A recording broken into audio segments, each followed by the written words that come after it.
ഒരിക്കൽ ലോകരാഷ്ട്രീയത്തിന്റെ വേദിയിൽ കൈകോർത്തുനിന്ന രണ്ട് നേതാക്കൾ. ഒരാൾ സമാധാന കരാറുകളുടെ വ്യാപാരി എന്ന് സ്വയം വിശേഷിപ്പിച്ച അമേരിക്കൻ പ്രസിഡന്റ് സാക്ഷാൽ ഡൊണാൾഡ് ട്രംപ്. മറ്റൊരാൾ സുരക്ഷയുടെ പേരിൽ യുദ്ധത്തിന്റെ രാഷ്ട്രീയം നിരന്തരം ഉയർത്തിക്കാട്ടിയ ഇസ്രായേൽ പ്രധാനമന്ത്രി ബെഞ്ചമിൻ നെതന്യാഹു. എന്നാൽ ഇന്ന് ആ കൂട്ടുകെട്ടിന്റെ ചുവരുകളിൽ വിള്ളലുകൾ വീണു തുടങ്ങിയെന്ന സൂചനകളാണ് പശ്ചിമേഷ്യയിൽ നിന്ന് ഉയരുന്നത്. ഇറാൻ US സമാധാന കരാറിനെ തള്ളിയാണ് ഇസ്രായേൽ മന്ത്രിമാർ രംഗത്ത് വന്നിരിക്കുന്നത്. ട്രംപിന്റെ കരാറിൽ ഇസ്രായേൽ പങ്കാളി അല്ല എന്നും അമേരിക്കയുടെ കീഴിലല്ല തങ്ങൾ ഉള്ളതെന്നും ദേശീയ സുരക്ഷാ മന്ത്രി ഇതാമർ ബെൻ-ഗിർ പറഞ്ഞു. തെക്കൻ ലെബനനിൽ നിന്ന് ഇസ്രായേൽ പിന്മാറില്ല എന്ന് പ്രതിരോധ മന്ത്രി ഇസ്രായേൽ കാറ്റ്സും പ്രഖ്യാപിച്ചു കഴിഞ്ഞു. ഇറാൻ US കരാറിൽ ലെബനനിലെ സൈനിക നടപടി പിൻവലിക്കുന്നതടക്കം ഉൾപ്പെടുന്നുവെന്ന റിപ്പോർട്ടുകൾക്കിടയിലാണ് ഇസ്രായേൽ മന്ത്രിമാരുടെ കടുത്ത വിയോജിപ്പ് പുറത്തെത്തിയിരിക്കുന്നത്. നെതന്യാഹു മന്ത്രിസഭയിലെ മറ്റു മന്ത്രിമാരും വിയോജിപ്പുമായി രംഗത്തെത്തിയിട്ടുണ്ട്.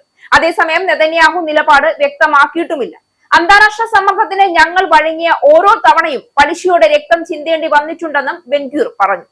ഓസ്ലോ ഉടമ്പടിയിൽ അതാണ് സംഭവിച്ചത്. 2006 ലെബനൻ കരാറിലും അത് ശരിയായിരുന്നു. ഗാസയിലെ എല്ലാ കാലഘട്ടത്തിലും അത് ശരിയായിരുന്നു. എല്ലായ്പ്പോഴും ഞങ്ങളുടെ മുഖത്ത് പൊട്ടിത്തെറിച്ചു എന്നാണ് ഇസ്രായേൽ ദേശീയ സുരക്ഷാ മന്ത്രി പറഞ്ഞു വെച്ചത്.